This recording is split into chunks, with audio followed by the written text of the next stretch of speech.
It's the Phoenix, Arizona weather discussion for Friday, the 17th of August. I'm Michael Groff. Moisture and thunderstorm chances trending down in coming days as the monsoon takes a bit of a break for the weekend. But by next week, some increase in thunderstorm activity is expected as moisture returns, as is usually the case with the monsoon. Let's get out there and talk about it. First, yesterday in the valley, 100 degrees was the high, 86 the morning low, no rain officially in the bucket. And outside right now here at 5:10 a.m., we've got partly cloudy skies in the valley. We begin this day at 84 degrees at Sky Harbor. Dew points at 70, relative humidity 63%, so it's still sticky out there. The winds are light, the barometer is steady. Temperatures across south central Arizona this morning. Most of us are in the 80s. It's 79 at Fort McDowell, 77 Thompson Peak, 75 way up there in North Scottsdale.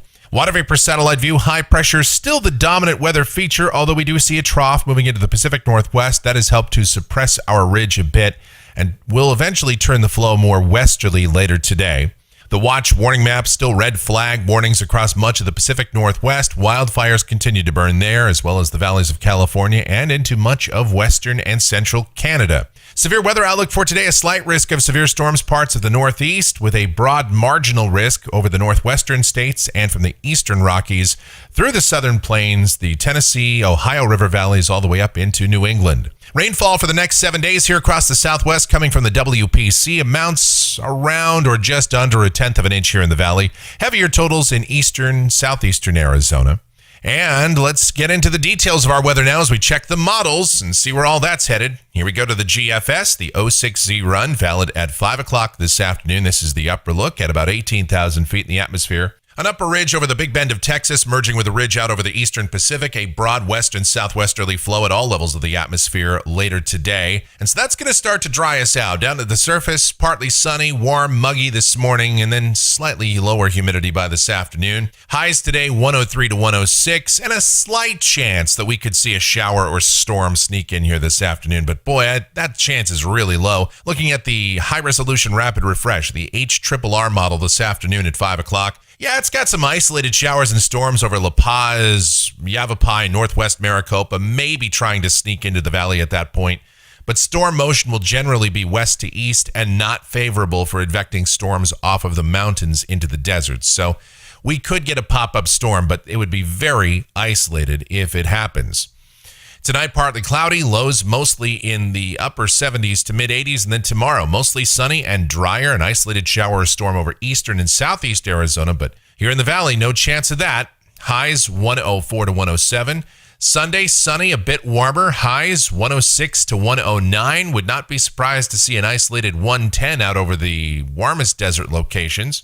Monday, mostly sunny and generally dry, a slight chance of a shower or storm in southeast Arizona. The area of high pressure will be sliding back to the east, and eventually the flow aloft early next week starts to turn back out of the southeast. But for now, I think Monday is probably a dry day. We might get a dust storm in the afternoon or evening hours, but at this point, even that looks like a low likelihood. And highs again, 106 to 109.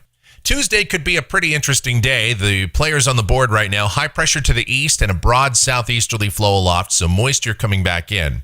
But interestingly enough, some energy diving south over the eastern half of the country. A short wave could break off of that, move across northern Mexico, and get entrenched in our monsoon flow, adding some upper support dynamics, some wind shear aloft.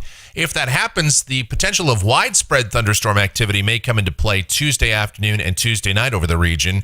That's a little too early to call right now, so we'll just ramp it up to a 30% chance of showers and thunderstorms, and highs backing off ever so slightly into the 102 to 105 bracket.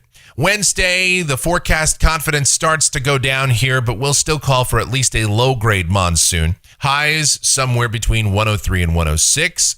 Thursday, a slight chance of a shower or thunderstorm continues, highs 104 to 107. And then a week from today, this is Friday the 24th, troughing over the Pacific Northwest. That's going to flatten out our ridge. A broader southwesterly flow develops. Even the more aggressive European begins to dry us out at this point. So a slight chance of a storm in eastern Arizona, but I think we'll stay dry.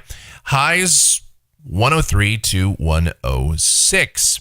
Same thing for Saturday, the 25th, and then here's the end of the forecast period. This is Sunday, the 26th of August.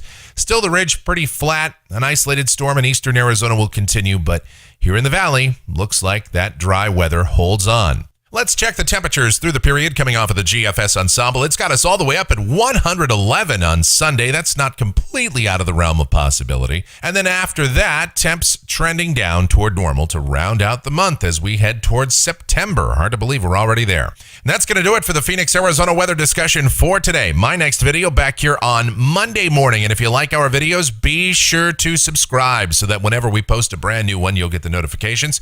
Your comments, questions, suggestions, always welcome as well. Have yourselves a great weekend. Stay cool. Be safe out there, and we'll see you on Monday.